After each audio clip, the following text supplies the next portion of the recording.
Every year, alcohol is responsible for 3 million deaths. That is one person every 10 seconds. Alcoholism is such a big topic and it's always brushed under the carpet. So today we are going to dive deep into this topic. I have a special guest with me today, my good friend Winnie, who's also a keynote speaker and just an inspiration. She has battled her own demons with alcoholism, and today she's here to share exactly what you can do to support yourself on this journey, or whether it's someone else you think needs help with this. So if you have anyone who struggles with this, please make sure you share the episode because I'm sure they will appreciate it. Welcome to the What's Eating You podcast. I'm your host, Stephanie Giorgio, and I'm a clinical psychologist. Winnie, that's what I call my friend Winnie. Welcome to the show. How are you doing today? Slightly nervous, only because I haven't shared this publicly, right? So people like yourself, like a very small group of people know this part of my life. And the reason why we've talked about this many times, but the reason why I've pushed myself outside of my comfort zone to do this is because I know that it will help a lot of people that are struggling. And I know that feeling of being a public speaker or being in the light and you just are a bit nervous to share that vulnerable part of yourself. So if there's one thing people should stick around for this episode, if there are busy mums listening, people who are in college or university, because I've got American listeners too, or someone is like, oh, I don't know if I have a problem, why should they listen to this episode? So are you talking about, specifically people that are struggling with alcohol or people who have friends that are struggling with alcohol? Both. Because life matters, right? And so what I tell people that suffer with addiction in terms of why recovery is really important is because your life matters. And when it comes to the people around us that perhaps may suffer with addiction, whether it be alcoholism or another substance, like their life really matters. Like it's as simple as that. So hopefully in this session today, you will get clarity around what addiction looks like and feels like in terms of what I would call the orange flags or the red flags. Some of the tools that can help and support you in terms of your own recovery journey.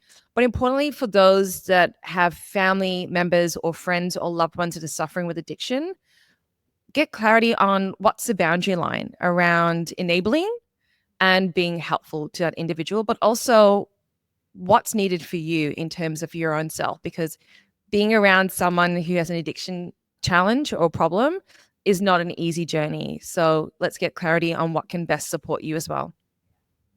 I absolutely love that. And we've had so many conversations about the parallels between alcoholism and eating disorders, but I just feel it's not my area to dive into. So maybe do you want to share a little bit about your story? Because when I met you, I was like, wow, she's so high functioning. Like I can't even picture you having a problem with alcohol. You're a huge achiever. You've accomplished so many goals. How did it start for you and how did you know it was a problem? I call myself a high-performing dysfunctional person. So my life was pretty put together when I hit my own rock bottom. So my story perhaps is a little bit different to some others that I've supported and helped in the past. But addiction is not about how much you've lost or how much pain or suffering you've experienced. It's about your relationship to that substance. So I was a really late bloomer. So I grew up in a very ethnic Christian home and had a lot of strong boundaries around. And when I went to university, all of a sudden I had all this freedom. And I was like, I didn't know what to do with that freedom. So I was like, party. And then I was also in professional dance. And so I feel for me, my own story, my addiction was slow and progressive because I had performances, because I had rehearsals that were put into the calendar. In my peak, I'd be rehearsing like 20, 30 hours a week. And there was set in stone, but also, as you will know, like with working out, it gives you a lot of feel-good hormones and things like that, like all the feel-good stuff. And so that's what kind of kept this uncomfortableness and this sort of restlessness with myself. If you went all the way back to little Winnie, I always felt this sense of discomfort being within my own self. It wasn't just about the color of my skin. It was feeling a lack of belonging even within my own family. Now I have a beautiful family. I have a very loving family. We have our moments, but I just remember feeling like the odd one out, and just my whole life was marked by that. I just didn't feel like I felt like a boat without an anchor, mentally and then spiritually and emotionally as well. And so as I got older, I also didn't have a lot of life skills around how to deal with relationships, how to deal with men what a healthy relationship looks like, what a respectful relationship looks like, what a loving relationship looks like. And so this need for love and belonging got me into a lot of hot places. Long story short, a lot of trauma, abuse of all kinds. And that's what sort of accelerated my drinking. And I had this perception that if you had gone through what I had gone through, you would drink too. But I was what you would call a closet drinker. So I was a hidden drinker. I would drink at home. If I would go out for parties and go out to the clubs, I would be very controlled. But towards the end of my drinking career, because it kind of went like this, where I just drank on Friday nights and then Saturday nights, just when you go out to clubs or you go to a bar or something, or you at a family function.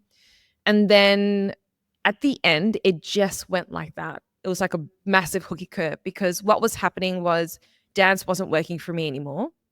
It had become this band aid solution.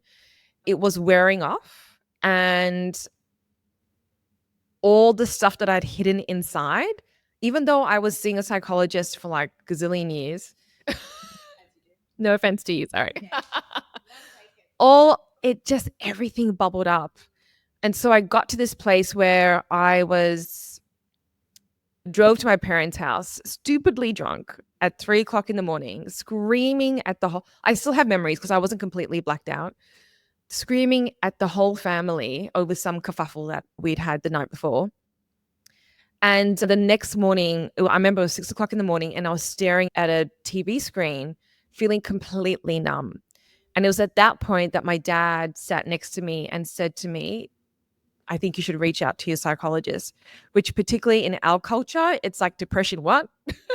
Like, what are you talking about? Like, like, just stop drinking, just slow down, just have one drink, whatever. And so that was the best thing that I ever did because luckily she picked up the phone. And because as we know with psychologists, you're in session, so they're not always going to pick up the phone. Luckily, she picked up the phone and she was like, you need to do something about this. And so that's what I did. So for me, it got to this place where alcohol was no longer about a good time. It was about numbing the discomfort and the emotions that I was struggling to deal with inside. And I just wanted to numb myself out. I didn't want to feel, I didn't want to think. It was just waking up with this sense of paranoia, really heightened levels of anxiety and horror, like this mental horror. But I was high functioning, okay? So I was a CEO of a company. I had my own non for profit, which I was the CEO of. I was dance training at that time at the peak, like 30, 40 hours a week. Meanwhile, I'm working full time running someone else's company as a CEO, and I was doing my master's part time. So on the outside, I looked like everything was fine because I'm high functioning. So I was really great at masking it and just getting on with things. But I remember I had this moment in bed after I went to my parents' house and screamed at everyone, sitting in bed and just had this deep sense of knowing that you're going to lose everything. You're going to lose your job. You're going to lose your reputation. You're going to lose your house. If you don't do something about this, you are going to be on the other side and you're going to lose everything. Yeah, that's my story. And one of the key things you pointed out was that your pain had to get to a point that exceeded your kind of coping. The alcohol wasn't fun anymore. You were waking up with horror, feeling anxious, all of that. The stigma around alcoholism is, oh, I'm high functioning. It's the people on the street when you think of someone with alcoholism. Are there any sort of other myths or misconceptions you want to clear up around alcohol addiction? Yeah. So I was a binge drinker. So I wasn't an everyday drinker. I was a binge drinker. So a binge drinker is someone that wouldn't necessarily drink every day, but you drink maybe a couple of times a week, or maybe it's once a week, or maybe it's even once a month, but it's not like every day, all day. And but when I drink to excess. So when I was drinking to blackout. I wasn't drinking to just have a glass of wine with my meal and just go to sleep. I was drinking to specifically to blackout. Like it went from Friday, Saturday to Friday, Saturday, Sunday to Thursday, Friday, Saturday, Sunday to Tuesday, Thursday, Friday, Saturday, Sunday. And that's the progressiveness of addiction, right? So I started off as a binger, but luckily that thought of, oh, like I need to do something about it was when I started seeing that it was going from, I was going from a binger to being an everyday drinker. And binge drinking is so normalized. Getting on the piss on a Friday night after work, getting on the beers, going clubbing, drinking excessive alcohol is almost celebrated. Like, oh, I can drink more than you can, and it's competition. And you've just highlighted that, yes, it can start like that. Oh, I only drink on the weekends. I only drink out with my mates. But you taught me something today, and you said the stages of alcohol addiction. Can you go through those stages and what it looks like? Yeah, so there's probably about 4 different stages. So the first stage is, I guess you would have a glass of wine or you might have a drink and it's really social. You may feel maybe a bit irritable. Like when I would go through a breakup, my girlfriends would be like, "Oh, just have a glass of wine to kind of take care of it," which actually did the complete opposite. But anyway, and I know, right? Ter- Terrible. Yeah, and look, we're in our 20s, so we didn't know any better. The first stage is where you're having a drink and it feels like you are feeling like a little bit of a gap, but not as a solution to whatever problem that you're having internally. The second stage is where you feel like there's this little voice inside that you might have a problem and you're trying to control it. And that's where I was. So I was probably around that stage 2 mark where I was trying, like I had seen psychologists like for I don't know how many gazillion years. At the height of it, I was seeing a psychologist actually 3 to 4 times a week. So I had done drug and alcohol programs online. I was using all the habit strategies, all the things around behavioral science, neuroscience, psychology, all the tools, the tactics, and strategies to try and control my drinking. So I knew that this wasn't okay in my body, and I was trying really hard to control it. Stage 3 is where there is some damage that starts to happen. It starts kind of like bleeding outside of you and impacting others around you. And stage 4 is utter, total, complete annihilation.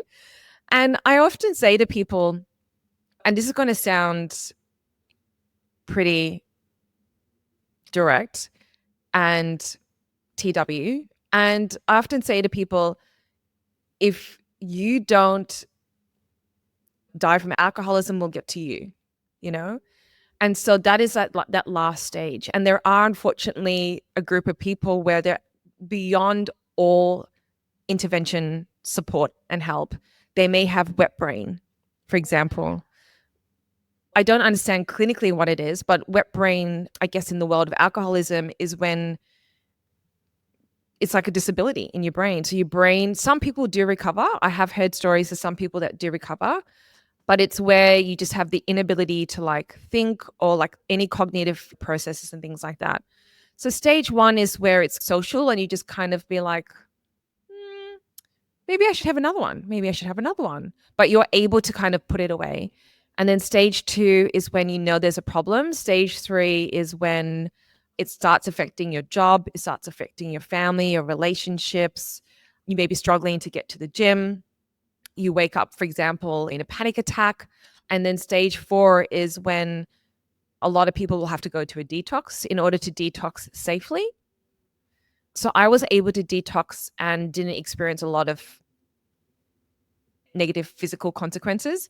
But there are, like, I've had friends that have had to go into a detox center because they're at risk of getting seizures and dying and so forth. Yeah. It's intense. Do you eat a large amount of food in a short period of time and feel a loss of control? Maybe you make yourself sick after you binge eat. If this is you, you're not alone. I'm a clinical psychologist who went through a 9-year eating disorder, and I know how to get to the other side of food freedom. If you're ready to ditch the dieting mentality, discover food freedom, and find confidence in yourself and your body, click the free eating evaluation call. The link is below. What's the difference between, say, detox, rehab, AA? I mean, we're going to go into the solutions soon, but just if someone's listening, what is the difference between all of them? I would say that they're all recovery based. Look, I wouldn't call myself an addiction specialist. And in my own experience working with others that have alcoholism, is that a detox is for those that are probably more around that stage 4 that have had very high levels and volumes of alcohol. So I was a wine drinker and I would drink maybe like a bottle or two, like in one sitting. But I have friends that have had like bottles of like from here to here of like vodka every single day for years, as well as other substances as well. So from a physical health perspective, they need to go into a detox center to detox safely, because if you just cut everything 100%, like literally it's a threat to their life. With a rehab, it's for those that are struggling to get sober on their own. And so what a rehab does, it could be for 3 months, it could be for 6 months, it could be for a year. But a rehab is just a safe space where you can be with other people that have addiction challenges and you would just have 24/7 support. I'm a little bit on the I'm a little bit on the fence about rehabs, just that some of the people that I've supported and worked with in the past, like the challenge is what happens when you get out of rehab, right? With programs like 12-step programs and other programs that are out there, the ones that I think that are the most effective, they're what we would call a recovery program. And those recovery programs are centered on a community. And I think they're, in my experience, the best. I didn't know about detox and rehabs. I don't know why, because I was working in the community services space, but it didn't come to my brain. I would have loved to have locked myself up for like 3 months and just had all my meals cooked for me and just like people just help me. But I did it what I feel is a harder way, which is I was still functioning in life, but I was in a recovery program. And so what a recovery program gave me was other people with lived experience, but it also gave me, importantly, community, because it's only like one person, like it's only another person that's gone through that gets it. Right? Yeah. We've talked a bit about the different stages of addiction, and we know that alcohol makes you more anxious, but then people like, what is this? I've heard of the cycle of addiction, but maybe just explain it. Is it different from the stages, or is that the same thing? We did the stages of alcoholism. What's the cycle of addiction? Because you were telling me this morning the anxiety that, yeah, explain that. Okay, so the cycle of addiction, the way that it was taught to me is first there's a thought, and it's a crazy freaking thought, because when you look at your life, nothing ever positive has actually come from picking up a drink, right? When you reflect on your life that you've lived, there's no evidence that would suggest that picking up a drink is a great idea or a great solution to the discomfort or the problem or the breakup or the whatever it is that you're struggling with, you know? So we have what I would call a crazy screwed up thought, which is maybe a drink could solve this. This anxiety that I'm feeling, you could go to the gym, you could go for a swim, you could call your friend, have a chat, you could go to see a psychologist. But no, there's a thought that comes into your brain, which is maybe a drink would solve this. And it's a crazy thought. And that's actually where the intervention needs to happen. But what is a cycle of, which is a cycle of obsessive cycle, because you just go around and around and around and around, is you have a thought. The thought is maybe a drink can solve this. And it doesn't always have to be negative. Sometimes it's positive. Like, yeah, got a job, got a new partner, something really amazing happened. I feel really good. I woke up on the right side of bed, right? So it's a thought. Then what happens is then all of a sudden it's like the back part of your brain kicks in and it's like, I don't know about this. And you're like, yes, no, yes, no, yes, no. Should I? Shouldn't I? Should I? Shouldn't I? Should I? Shouldn't I? And so what I used to do is I would drive to the bottle shop and then I would drive circles around it because I was just like, yeah, no, yeah, no, yeah, no. And I'll just go around and around. And then you get to this point where you're just like, you just screw it. And I'm just going to do it. And can we swear? Yes. It's a fuck it. You're just like, you know what? Fuck it. Yeah, fuck it. Let's just do it. And then I'll just be like, into the bottle shop, hoping to God that they would not recognize me from the night before. But anyway, I'm like, just try not to make eye contact. And then you have a drink, and we say that one drink is too many and 1,000 drinks is not enough. So I'm drinking to black out, right? It may not be a conscious thought, but it's usually unconscious in the back of my mind that, like, this is my plan. I'm going to drink till I blacked out. And then you pick up a drink, and then that drink lasts. So for me, my sprees would last till I blacked out because I'm a weakling. So couple of drinks and I'm on the floor. I'm on the floor. But for some people, it will last for days. It will last for months. And unfortunately, it will last for years. So for me, I was a binge drinker. So I'd wake up and I'd put it down. For some people, they'd wake up and they'd just reach for the bottle and they just keep drinking. So some people go for what we would call a spree. At some point, your body will be like, enough, or you're in so much pain and eternal torment that you stop. And it's not a stop at a willpower. It's stop because of that threshold of pain that's gotten really high and really unbearable. So for example, for me, I would wake up at 1 o'clock in the morning and call Lifeline saying, can you send someone to come and help me? Because I was so scared to live. Like, I was so scared to live. And I was scared. I was living alone. I was scared to be alone. I was just filled with so much fear. And so what happens is that you stop and then you're like, never again. I'm never going to do this again. This is it. I'm going to start tomorrow. Tomorrow's going to be the day. Monday's like a fun day. Monday. And then you stop. And then even though you've had this destructive cycle of which you may have collateral, which we have caused damage, hurt people, you may pick up your phone and see all the text messages that you've sent, all the phone calls that you've made, despite the damage that you've caused to yourself internally, physically, spiritually, mentally, emotionally, or to people around you. Even though you said never again, what happens? You start feeling a little bit irritable, a little bit discontent, a little bit, because you've used this substance to numb your emotions, and that's all your mind knows. It doesn't know any better.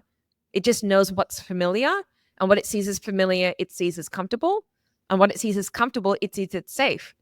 Although for me, drinking is not safe. So I was feeling irritable and like just feeling all my emotions and feeling like, yuck, I just need something to take the edge off. That's right, I'll have a drink. And that's that cycle where we go around and around and around and around. And it's a cycle of insanity. To be different. I've asked this to a lot of people, and you mentioned part of the cycle is people try to control their drinking. Do all alcoholics go through a stage where they're like, I just need to control it. I need to get it under control. And can any people who struggle with alcoholism successfully drink in moderation, or is sobriety the only answer? I think that's a personal question. You probably know what my answer is going to be for myself. I believe that sobriety is the only answer, because how much pain and suffering and do you need to feel in order to accept that you have a problem? That's where I think there's a distinction between food and alcohol, because alcohol is not that substance. It's not a thing that you actually need in your life. You don't need it. You don't need drugs. You don't need magic mushrooms. You don't need weed. You don't need any of that stuff in order to survive, to have a healthy, prosperous, abundant life. And so I believe for myself personally, sobriety is the answer. So putting down the alcohol physically was the first step. It then became about emotional sobriety for me. But I couldn't get to that place unless I first put the drink down and put the drink down long enough in order to then work on that stuff. What's emotional sobriety? What happens is, my own experience is, once I put the drink down, I realized that I was drinking to fill a hole in my soul. And there is a process that I went through in my own recovery program to uncover what that hole in the soul was. And for me, it was not feeling comfortable in my skin, it was loneliness, but everything was fueled by fear. Some people, it's fueled with a lot of resentment. A lot of us have gone through trauma. But so for me, sobriety is the answer. I was listening to another podcast where there was an addiction expert, and they said that 60 to 70% of addiction is genetical. And then it's kind of like a sleeping giant in a cave. So I believe that I have this gene called, well, addiction, which my substance of use was alcoholism. And all I needed was enough trauma, of which in life, 70% of individuals will experience some level of trauma. All you need is enough trauma, a little bit of trauma, to awaken that giant within, right? And so that's what happened to me. When I look back at my youth, when I look back at like my 5-year-old self, I can see those addictive patterns. And I can see those addictive patterns in a lot of my family members, even my grandparents that have passed as well. And so for me, when I look at that and I see that, that tells me that it is genetical. So for me, sobriety is the answer. There are some people that are able to control their drinking through psychology, through the self-help world, or like the spiritual, yada, yada, yada. There are some people that are able to have a drink After being an alcoholic. Yeah, there are some people, but I would call them the 1%ers. And for me, it's like, am I willing to gamble on my life and take that risk to try and see if I'm that 1%er? No. I already tried hypnotizing myself through YouTube videos. I did see a proper hypnosis therapist.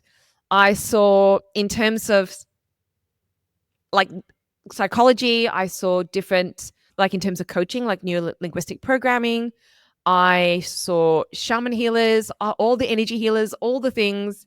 Like none of that personally worked for me. And at some level, I have to accept that this is a problem. This is actually who I am. And a life of recovery is my number one priority now. And in my own experience, so I've been sober now for over 10 years. In my own experience, in my own recovery program, interacting with a lot of people that come in, the first thing people will always say is they want to control their drinking. And I think if that doesn't tell you that you are an addict or an alcoholic, I don't know what is. People will cry over the thought of giving up alcohol. People get really distressed at that thought because it is their best friend. And they are willing to give up their children, their partners, their jobs, their careers. They're willing to give up their housing. They're willing to give up everything for this substance. That substance is a liquid. It is not another human being. If that doesn't tell you that you have a problem, I don't know what is. People will fight for the tooth for it. Like if you are fighting so hard to try and keep this thing in your life that you don't need, like that's what told me that I was an alcoholic, right? Because I was really trying to control it and trying to keep it a part of my life. Physically, there's a lot of stuff in the media around alcohol, particularly wine. Wine is good for you. Wine is good for your heart, your cholesterol, your this, your that. I try to be like a wine connoisseur, whatever they call it. Buy wine and like age it. I drank all that. It did not have time to age. So I personally believe that sobriety is the pathway, and it is a life of recovery, and your whole life will change as a result of that. I agree. So I had a friend who was an alcoholic but high functioning, same, and no one knew. He was speaking on stage, he was doing all these amazing things, and he told me, and he was telling me, he's like, there is a part in your brain, he goes, once you start drinking, alcoholics cannot stop. And I said, yeah, but what if I just give you one drink and then lock you in a room? I know what the answer is. I would work freaking hard to find the key and bust myself out. Even have to go through the glass and damage myself. That's how hard we're willing. It's true, because once you have the alcohol goes in the body, it's like ding, ding, ding, ding, ding, ding. The brain lights up. And the brain is like, how much more of this can I get? And so, like, I think I was sharing with you this morning, right? When we were walking, where I know, so I've been sober for over 10 years now. And I sometimes get these sneaky little thoughts that because it's been so long, maybe it was just something that I was going through in my 20s and my 30s. Maybe it was just a period. I didn't have the tools. I'm grown now. I have all these tools. I'm matured. Like maybe it was just a thing that I was going through, right? And now we've identified the hole in the soul. We've solved it, I think. Like maybe I can have a drink. And a couple of months ago, the brand Swiss, they have sleeping tablets and they're natural ingredients. So you can get it from like Woolies or Coles. And because it was like 40% off and I do love a bargain, I was like, oh, maybe I'll just buy it. And then that way I can get a proper night's sleep because I can see from my watch that I'm not having deep sleep and deep rest. And so I took one tablet and I was feeling a little bit stressed, a little bit irritable about like my career and my business and things like that. And when I took that tablet, I then took another one and I felt that drowsiness. And then I had this thought, which is, I just want to take the whole bottle. And it was a big bottle. It was a big bottle. And there was like 60, 80 tablets or something like that. And I just had this thought of like, this feeling that I'm feeling, it feels really good right now. Because I was like, because it's all muscle relaxants, right? So the body just feels so relaxed and so chill. And I was feeling that drowsiness. And I just wanted to like take the whole bottle. And at that moment, I was like, just go to sleep. Just go to sleep. Woke up the next day, felt groggy as hell. Groggy as hell. And I started having a panic attack, you know? And that is what I would call like the physical allergy. Like I truly believe like I'm allergic to alcohol. I cannot have that substance in my system. And so what was happening was I woke up. It was probably a trigger of feeling drowsy. And so I woke up in a state of like panic. And it took a couple of days for me to kind of move on from that. And that reminded me that I have a problem called alcoholism and I cannot have that substance in me. There was also an incident at Christmas, which also what happened at Christmas? Damn it, it was a dessert. It's always a dessert. No, it was like a pavlova. It was like a miniature pavlova. So there was this Christmas function that I went to, and I've had this dessert. So like next door, right? I've had this dessert before. And I remember taking that dessert and being like, oh, there's a little coconut flake on top. Oh, they put a little coconut flake. So I took the little coconut flake and it was tiny. It was like literally a bit smaller than my little pinky nail. And I put it into my mouth and I was chewing it. Immediately, my face went like flush red. My tongue went like hot red. It was like heated up. My body just went, whoosh. It was like a flame went up. And then I started panicking. And I asked the waiter, is there any alcohol in this dessert? He was like, no, no, no, no, no, no, no. I have learned from previous examples to like push them. So I said, can you go back to the chef and ask the chef if there's any alcohol in this dessert? He came back and he said, yes, there's rum. It's the coconut flake is soaked in rum. That's dangerous for me, right? Because if I haven't done the inner work that I've done, I would have been like, you know what? That didn't do nothing. Maybe I'll just have a drink. Then you have a drink. Then you have another drink. Before you know it, you're back where you started. And what I have known from the stories of my friends is that when they pick up a drink, it doesn't matter if they've been sober for 1 year, 3 months, 20 years, they end up right where they were. That rock bottom gets 10 times worse and it's even harder to recover.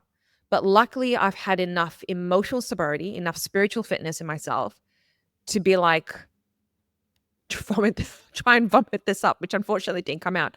But I ended up having a panic attack, full panic attack for like 30 minutes. I was on the phone to my friend and I was literally having a panic attack for like 30 minutes. That for me is a physical allergy. Great psychologist question. For me, the main thing was my sobriety, right? I was 9 years at that point, and I was really excited about 10 years and clocking up the 10 years. And I know how hard it is to even get to that point, right? A lot of people go back and they drink. It is actually really, really rare. And so for me, the thing that I treasure the most in my life is this, because it is a thing that I have worked the most hard for. It is a thing that has been the most hardest to do in my life. And I know that because I see people all the time that struggle. So for me, it is, out of even my niece and my nephew, I love them, but my sobriety comes first. Without that, I can't do anything else in my life. And so for me, what I was fearful of is losing that and having to start from day one again. After I had the panic attack, I was reminded that I am okay because I've done that work. And I didn't have that thought of like, maybe let's have a drink or let's have another drink, or I didn't eat that dessert knowing that there was rum in that. You're just playing with fire, knowing that there's rum in that dessert and being like, oh, yeah, I'm fine. I'll just eat that anyway. Because they're some of the mental games that we play in our mind. So even for me, if I know there's alcohol in food or in dessert, I will not have it. I have a question on that. So you ate this little coconut leaf you thought was sober. What's it called? Non-alcoholic, right? And it had alcohol, and then you were panicking. So in the sobriety world, do you then have to start from day one, or do you get like a hall pass if it was an accident and you didn't know it had alcohol in it? So for me, it was a whole pass because it was about intention. And I have had that dessert before, and I have checked because I'm a sweet tooth. Desserts always get me. And a lot of desserts do have alcohol in them. And so this dessert I've had before a couple of times, and I knew that there was no alcohol. I did not know that there was rum. So when my friend talked me through it, because I thought I was back at day one, when she talked me through it, she was like, did you know that there was rum in it? I was like, no. She said, did you swallow it? I said, yes, unfortunately. But I did try and vomit it out because I panicked because I was trying to spit it out of my mouth. But then this person that I knew came up to me and started talking to me, and I didn't want to have coconut in my mouth. So I swallowed it. I was like, and I was like, shit, shit, shit. So it's about intention, and it's about, because yeah, I've had so many situationships in the past, and I didn't go back and try and eat more dessert. I didn't go back and think, okay, maybe I'm going to have a drink and just see what it's like. So it's about intention. And the fact you didn't decide to have alcohol and be like, oh, screw it, I had the coconut leaf, I might as well keep going. I think that also shows the work you've done. You didn't chuck it in the effort bucket, which is good. I have a bit of a weird question, similar to the question I just asked. So I don't drink alcohol. Very rarely I'll have like a glass of wine with steak or cocktail on my birthday. But there is food that has alcohol in it, but you can't taste it. So, for example, vodka pasta, very, very trendy dish, tastes amazing, cannot taste alcohol because I actually don't like alcoholic desserts and how they taste. Similar to that sandwich I'm obsessed with. It's called the bourbon rib sandwich, and I assume it's called that because I don't know, is it infused with bourbon or is that the name? I'm not sure. And I've heard that the alcohol gets cooked out of food. Are you allowed to have food like that when you are sober, or is it personal choice, or do you not have it just in case? I would say it's personal choice. For me, I just know how fucked up my brain is. And as much as I would like to think that I can control my thinking, what I call my stinking thinking, I cannot control my addiction. And so I am very cautious about like that coconut flake I didn't know. But if I had known that it was infused with rum, I would have taken out, threw it out in the bin, or I would have not had that dessert at all. I have friends that are happy to have like wine in their pasta, like because it's like cooked out and stuff like that. There's a lot of alcohol in a lot of food products. So like soy sauce. Yeah, I mean tiramisu has alcohol in it. Soy sauce has a percentage of alcohol. Yep, vanilla essence has a percentage of alcohol. Some kombuchas have alcohol. I did not like soy sauce. I don't think like too much about it, but if I go out to a restaurant, and particularly when I'm in that alcohol environment, and if I know that there is a dish that has alcohol, even though it's being cooked out, I will not have it. just because I know that my brain will then start to play games on me. And I'm also at a place in my life where I feel like I have too much to lose, right? No. And it's like where I was like over 10 years ago, like my life is completely different now. So I feel like I have way more to lose, particularly now being like a professional keynote speaker. So it is a lot of events. A lot of these events are fueled with alcohol. You're traveling a lot. You're in hotel rooms that are with got mini bars. You're in hotels with pretty much, I don't know, 24/7 access to alcohol. And can you imagine me being on stage in front of 600 people, 1,000 people being like, I would get blacklisted. Oh my gosh. Like in the events industry, there are conversations around alcohol in events and do we actually need it?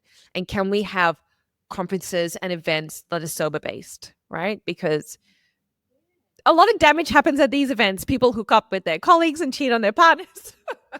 They embarrass themselves. We're just enabling, and there is a growing culture, particularly within young folk, that do want to be sober. So within the event space, there is a focus now on sober events. But I also know that particularly doing what I do now, like there is so much more to lose. Like I would completely ruin my entire career. And it's too much of a risk. And yeah, and just internally, like I'm in a much better place emotionally, mentally, spiritually. Like, why gamble with that? I think the key is to get to a place where you don't actually want it. And I thought of a good quote. You should print this on a t-shirt. Nothing tastes as good as sober feels. Yeah.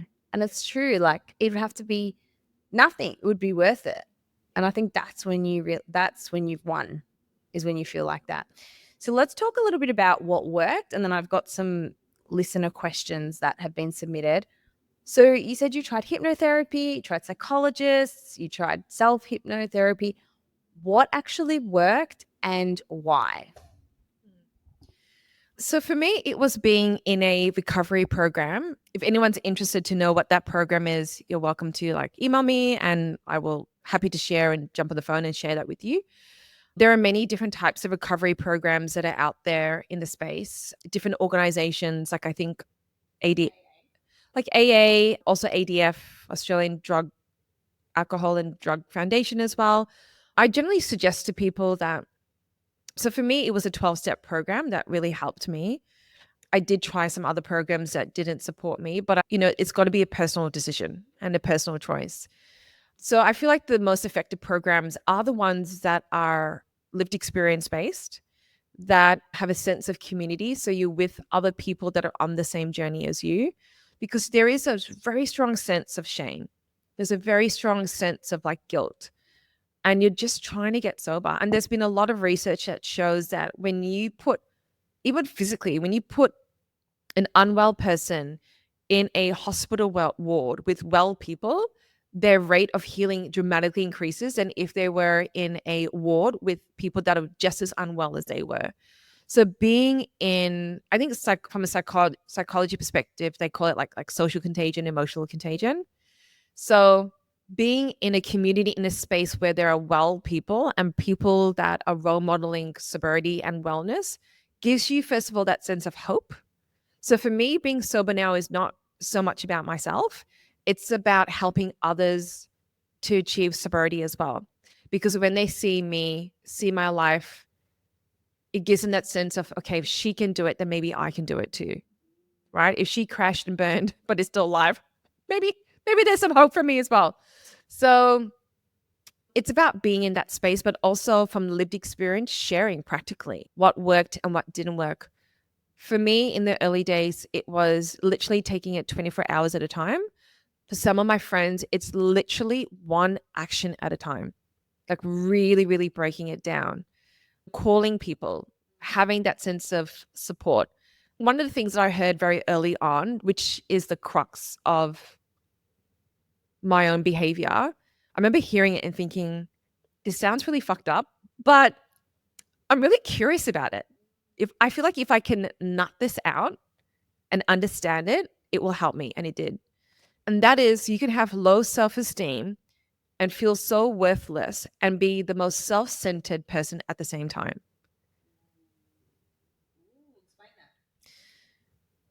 Like, we have gifts, we have talents, we have things to contribute in the world. But I am unable to do that. And even though I was performing, I wasn't performing to my full capacity because I was more concerned about alcohol. Alcohol was my priority. Blacking myself is. Helping others wasn't. Now, on the outside, it seemed like that because I got, what do you call it? An Order of Australia medal. Government, please don't take it back. But I was, even my work helping people, it was helping people so I could avoid helping myself. I was working to, it wasn't generally to help others with no attachment. It was to help them. So then it was another way to like numb myself, right? So I just stayed focused on helping others. For me, it was, I felt really worthless. I had low self esteem, low self worth, but was so centered because all I cared about was myself. I feel shit. I don't feel good. You don't love me. You don't care about me. You should value me. You should give this to me. You should date me. You should have sex with me.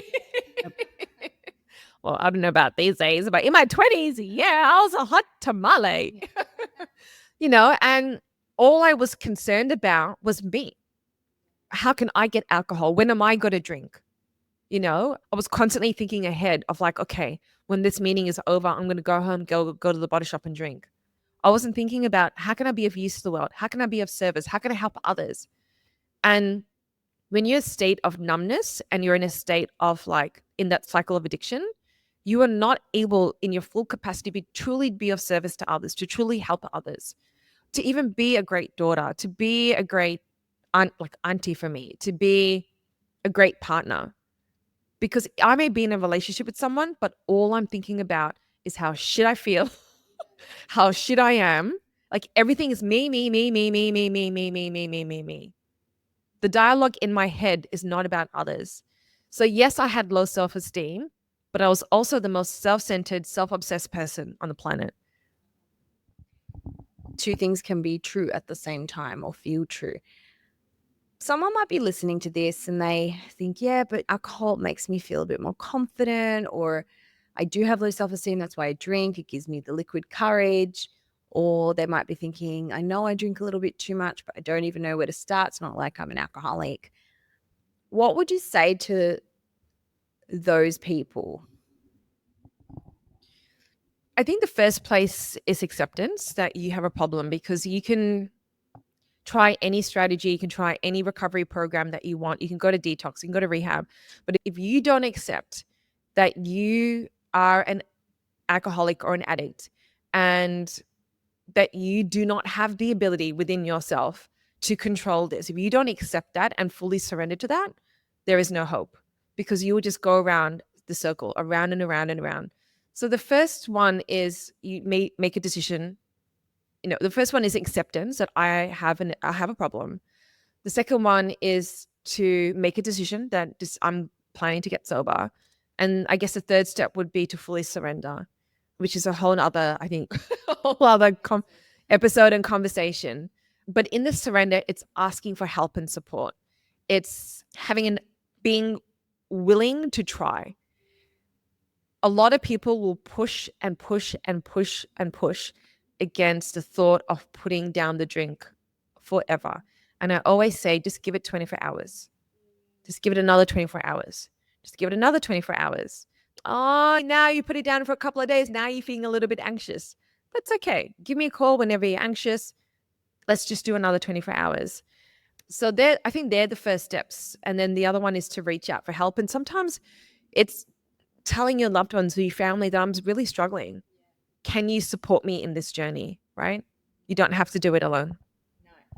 But what about people who drink to feel more confident or to take the edge off? I hear that all the time. What would you say to those people? Well, I'm a lot more confident now that like, it's a false sense of confidence. It's a stimulant. It's a false sense of confidence. It's a false sense of, it's false, because what ends up happening is you end up making a complete utter fool of yourself. Who knows what people are talking in the background? I think a lot of people who know that we have a problem with addiction or alcoholism will not actually have the courage to say to it to our face. And it's not true deep confidence. Confidence is an action, and it's doing things that build your self-esteem, taking actions that build your self-esteem. My action to build my esteem came from not drinking 24 hours at a time. My self-esteem comes from my being sober for over 10 years. That was a false sense of confidence. It was fleeting, it was momentary, and it was temporary.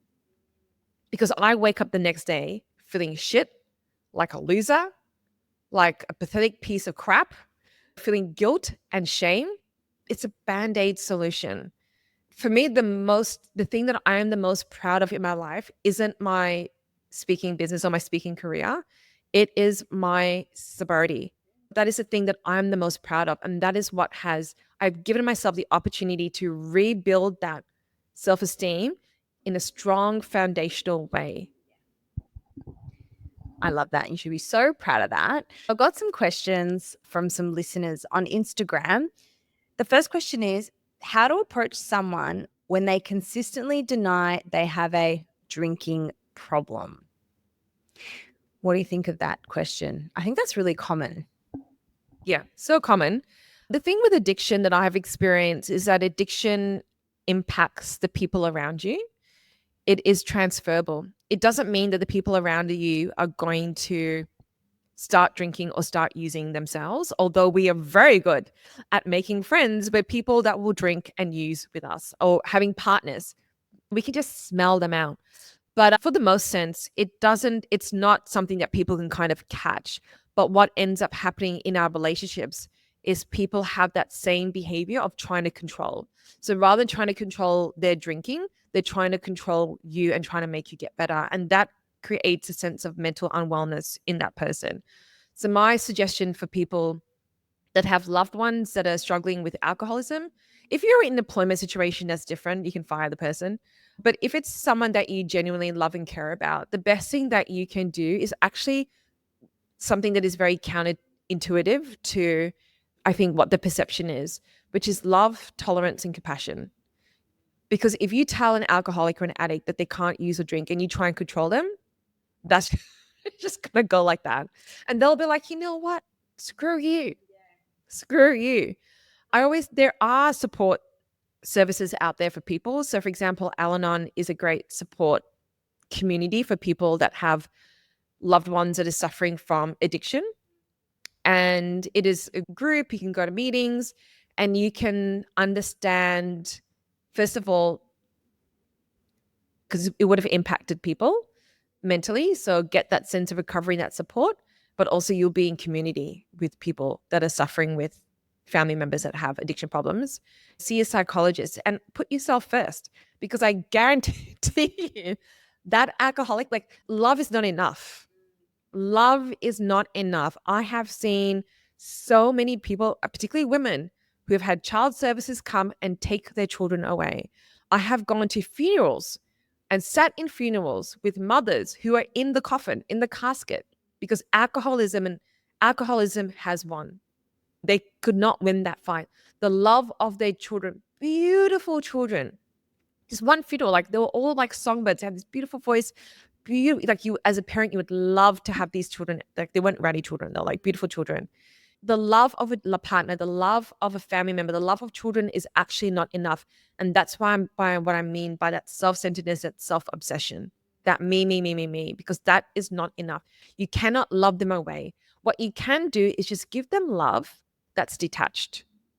Give them that tolerance that's detached. Give them that sense of compassion that's detached. If it is getting to a place where it is affecting you, where there is a sense of harm, that is obviously you need to take action. And then you can offer some support as well. If you would like to go to rehab or detox, if you like to go to AA, I'm happy to come and sit with you and support you with that. For example, with AA, there are meetings that are open. So open means that family members can come and sit. So they don't speak and they don't share, but they can sit. So there's just like that moral kind of support. But know that you cannot help them. You cannot fix them. You can't what? Yep, you absolutely can't stop them. If they haven't made a decision, if they have not accepted and fully surrendered to, you know what, I can't fix this, I need help, nothing will help. Nothing will solve that. And I've seen family members whose mental health has gone completely out the door because they have tried, and you will probably find this in your work as well, right? It's so heartbreaking to see someone. So I'm on the other side of the fence, and I do have family members that it's not for me to say they have alcoholism, but they do have those behaviors and those traits. And for me, it is so sad to see someone that you love drink their life away and to prioritize that above everything else. And your mental health has got to come first. But if you're not well, there is no way that you can perhaps be there for that person when they're ready to offer that help and that support. So you do need to put yourself first. Such incredible advice. And I think it depends on who it is when they deny. Is this a partner? Is it a loved one? Because just remember, what you allow is what will continue. If you allow this person to consistently get drunk and all that, are you buying them alcohol? Just making sure, because enabling is huge and we enable without even knowing it. So, yeah, how do you approach them? I think if they consistently deny it, I think it's also about asking, well, when will you think it's a problem? What needs to happen for you to take it seriously? What needs to happen for you to think it's a problem?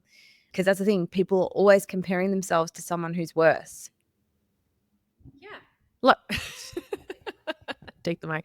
How much crashing and bashing do you want to do? How much crashing and bashing? What, like, a conversation that I had the other day was like, oh, I'm not that bad.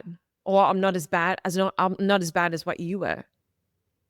Well, do you want to be? Is that what it's going to take in order for you to accept that you have a problem? Like, that's the insanity of it. That's the insanity of it. That's the craziness of it. Who thinks like that? If your house is like leaking, what are you going to do? Fix it. Unless, you're a procrastinator like me. You're going to fix it. Yeah, the whole roof comes crashing down. And unfortunately, some people do need to hit that hard rock bottom. I am fortunate that I had, at least, because I've been doing a lot of inner work myself, and I had, like, my work, even though I have a business background, is all around human behavior and behavior science and neuroscience and psychology and so forth. So I had some level of awareness of addiction and alcoholism, and had enough self-awareness to identify at that stage too that this is progressing. I can't actually control this. If I don't do something about it, it's going to get a lot worse. And I have been around alcoholics enough to hear that story over and over and over and over and over again. So we do not have the ability to help people. I truly believe only one alcoholic can help another alcoholic. One addict can help another from a place of lived experience. And it's also because, like, the guards drop, but I also know all your sneaky things. know? I know that, we like to hide alcohol. Like, some people would keep it in the toilet thing. I used to hide it in between my clothes in the wardrobe.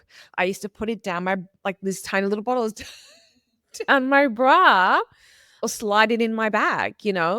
I used to put it into my drink bottle. Like, if you've had that lived experience, like, all the sneaky tricks and that screwed up thinking, and you can't,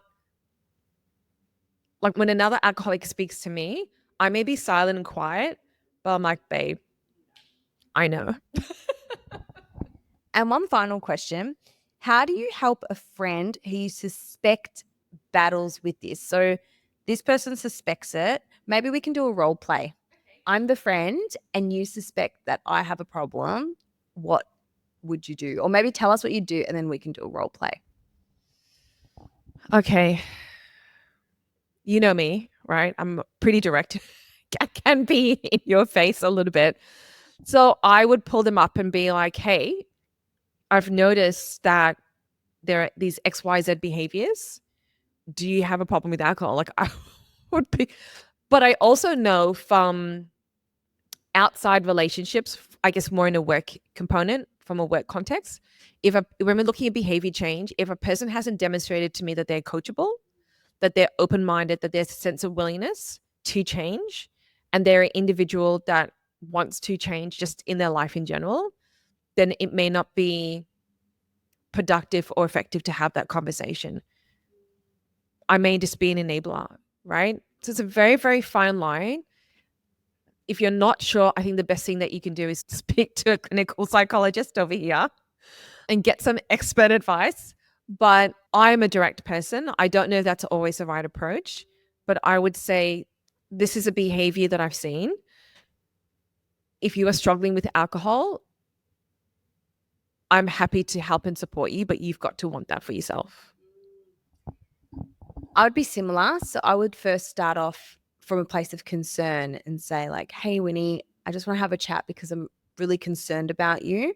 I've noticed, and then actually list the facts. I've noticed you're drinking a lot more than you normally would. There was empty bottles in the sink. You've been a lot more moody, whatever it is. So actually list the evidence and say, I've done some reading, or I know someone who's gone through alcohol problems in the past. I think that this could be an issue for you. What do you think? And I'm just bringing this up because I'm concerned. Because the immediate thing is people get defensive. So I think bringing it from a place of concern, listing the evidence, and then sort of getting them to reflect back would give you their answer. Yeah. Yeah. Amazing. Fantastic. Evidence, concern, evidence. But also be prepared. Have low expectations. I would say have low expectations. Because even the people that have walked into the program, and it takes a lot in order for you to walk through the doors and say that you need help, have walked out and been like, yeah, I'm fine. You know? So I think have zero expectations, but also offer support. And I have done that in the past and said to people, I'm happy to go to attend the program with you and sit if they will allow me. I'm happy to sit outside the psychologist's room and just provide that support and just letting people know that I'm here to help and support them. But ultimately, they have got to be the ones that take that action. Because if they don't, like everything's based on action, right? Like I know it's kind of like a brain twister because they probably have to try to take a lot of action to stop, but it's not the most effective action. Yeah. We have covered so much, and this has been super, super insightful. But what the key takeaways for me, I think, is if you're someone who is struggling with drinking or you want to cut back, who you surround yourself with is so important. And it's okay to have sober friends. It's okay. And if you go out and you say to your friends, I'm not drinking, because one of our friends is going through this now and they're worried that of saying, I'm not going to drink to their friends. If your friends don't support you, they're not your friends. Yeah. Get rid of it. Get new friends. Same with the eating disorder. I had to find friends who weren't obsessed with losing weight. So I think that's the biggest takeaway is surround yourself with an environment that's going to help you survive. The second thing is, and if you're just listening to this, ask yourself, why do I drink? Because one day I asked that to myself. I'm like, why do I have alcohol? And then you said there's no actual real good reason for it. And I'm not shaming alcohol or anything like that if you enjoy wine or whatever, but I think it's a good question to ask yourself because it is so normalized to drink every day in society. And there's so much takeaway. And I think the third thing is someone is struggling in your life, you can't change them. They have to want to make that change themselves. Yeah. Any final words before we tell people how they can find you? Oh, well, before they can find me, I would say the distinction is there are some people that can drink safely and there are some people where they cannot drink safely. And I was in that second category. So, yeah. So, if you need help and support, there's no shame. Like, I used to feel ashamed about this, but now this is the thing that I am the most proud of. And you will have the opportunity to experience a life beyond your wildest dreams, even just waking up in the morning and without that grogginess and that shame and that guilt and that remorse, waking up and having peace in your brain between your two ears is like the best thing ever. So if anyone wants to know a little bit more detail about what specifically I did to be sober. I'm more than happy to have a chat with people. You can send me an email at hello@winitha, winitha.com. I'm not an expert. I'm not a therapist, but I'm more than happy to just jump on the phone and just have a chat with you and just share a few things of what has worked for me and helped me. I'll put you in the right direction of some services and some support that's available out there. But know that your life matters. Your life truly does matter. And if that is not a good enough reason for you to put down that drink or that substance, then that in itself tells us that there is a problem. Mic drop. Absolutely love it. I'll put Winnie's contact in the show notes. Reach out to her. She's been absolutely incredible. I've sent friends who are struggling with alcohol use to Winnie just to have a chat, and it can really help. And of course, if you loved today's episode, please make sure you follow, subscribe, click all the things, tag me on Instagram, and let us know if this episode resonated with you. We will see you next time. Thank you so much. Did you know by taking 2 seconds to leave a rating or a review, you help me get the podcast out to more listeners just like you who could really benefit from the information? I appreciate all your support and thank you for tuning in.